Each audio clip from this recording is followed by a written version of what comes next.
Oi, pessoal. Nessa segunda aula do módulo de lesões cervicais no esporte, continuaremos falando sobre o primeiro entendimento das lesões, focando agora em como a gente deve diferenciar, ou melhor, como a gente pode diferenciar aqueles atletas que necessitam de imobilização, ou seja, os atletas com uma lesão preocupante, com um risco maior de uma lesão grave, catastrófica, daqueles atletas em que você pode ter uma conduta mais solta, um atleta que não precisa de uma imobilização porque ele não está sob o risco de uma lesão cervical catastrófica. Então a pergunta é, quando imobilizar? Bom, a gente tem várias formas de avaliar isso. Uma das principais e mais acuradas é o C-Spine Rule, a regra da espinha cervical, né, da coluna cervical.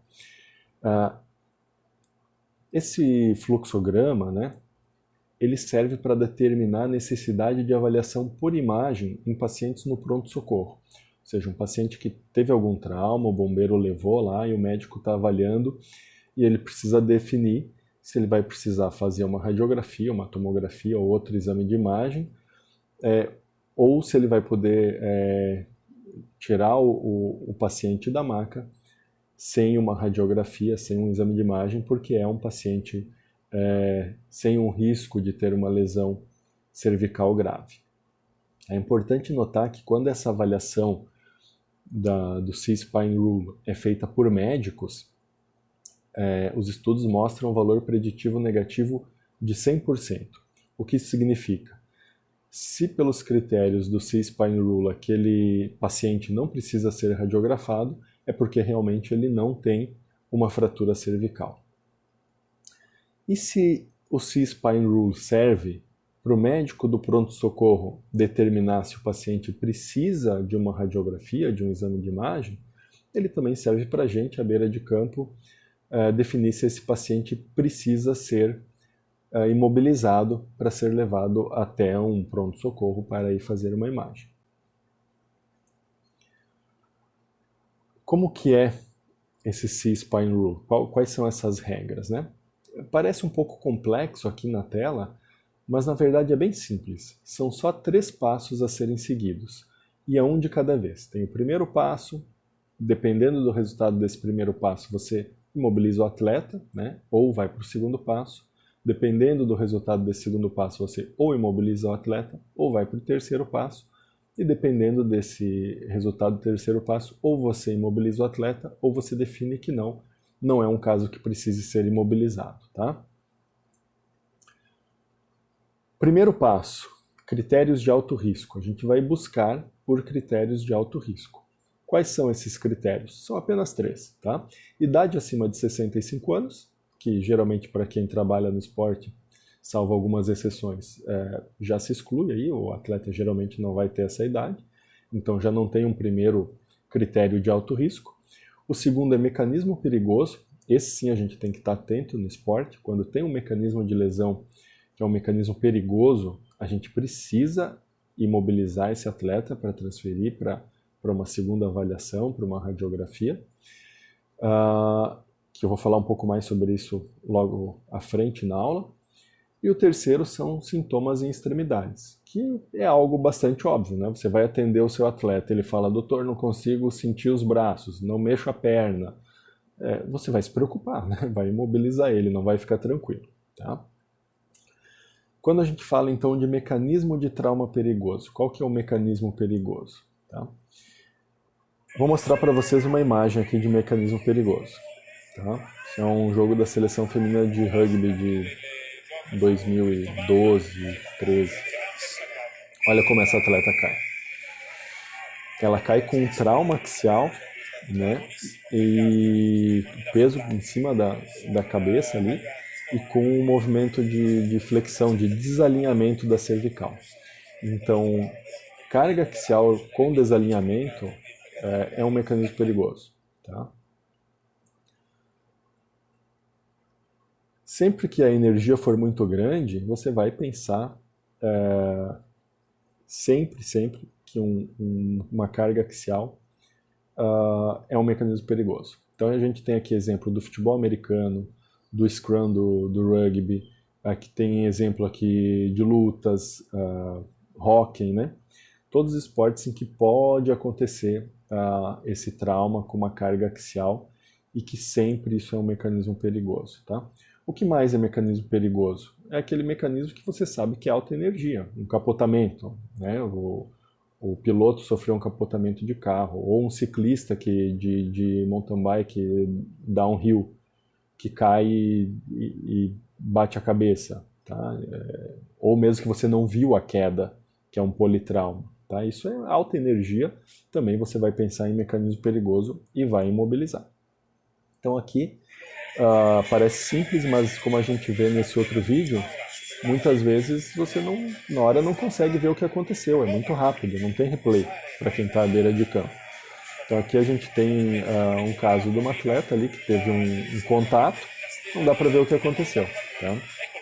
A gente vai ver que essa atleta ela vai aparecer aqui uma e aqui a segunda que caiu voltando. Tá? É rápido. Às vezes você pode errar, não é raro. Tá? Mas geralmente, num caso mais grave, a atleta não vai levantar e já sair jogando e vai passar desapercebido.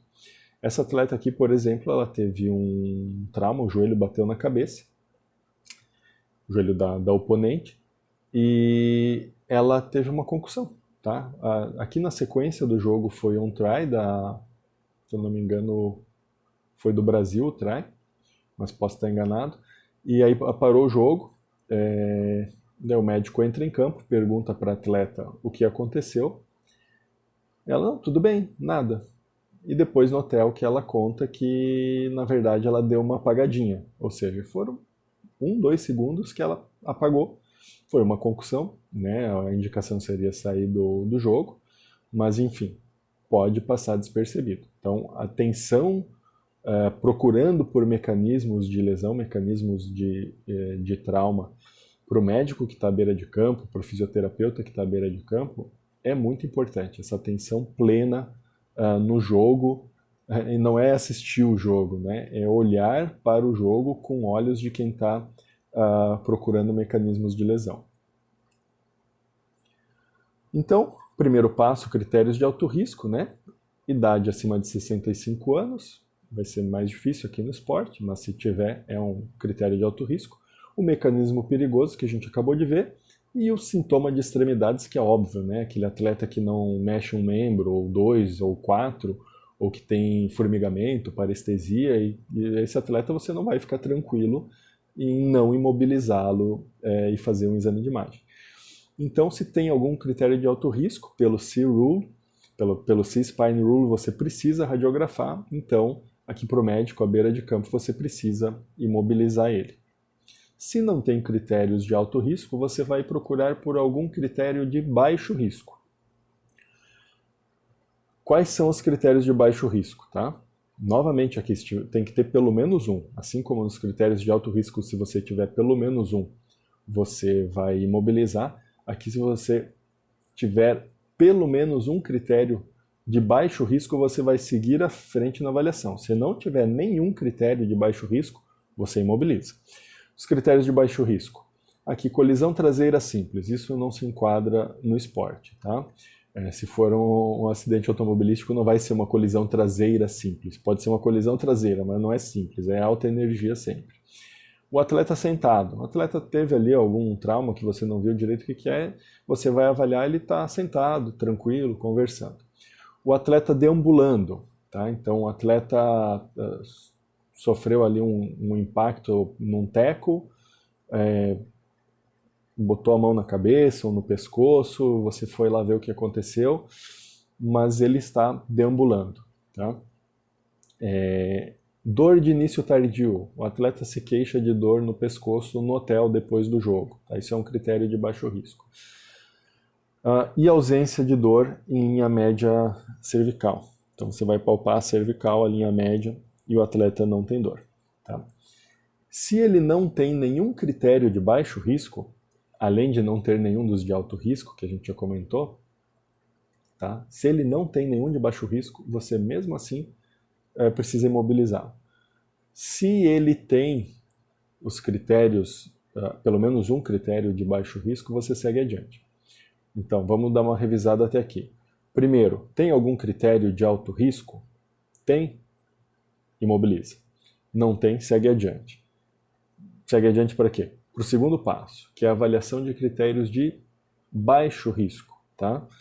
Tem algum critério de baixo risco? Baixo risco para quê? Para a etapa 3, para avaliar o movimento. Tem critérios de baixo risco para avaliar o movimento, tá? Qualquer um deles. Está sentado, está sem dor a palpação de linha média, está caminhando, está bem. Aí você parte sim para o terceiro passo, ou seja, não tem critério de alto risco e tem um critério de baixo risco pelo menos, você parte para a avaliação do movimento, que é o passo 3. O que seria a avaliação do movimento? Solicitar que o atleta ativamente rode a cervical por um lado e para o outro. Tá? Não é você que vai rodar, tá? Ele ativamente vai rodar. Se ele faz isso tranquilamente, tem pelo menos 45 graus de rotação bilateral, tranquilo, sem nenhum problema, aí sim você pode liberar o atleta da imobilização.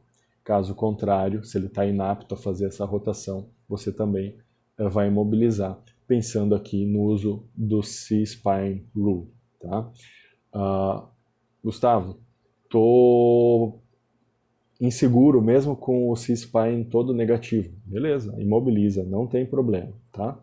Então isso daí com o tempo, com convivência, todo mundo vai ficando melhor no que vai fazendo. E aqui não é diferente. Tá?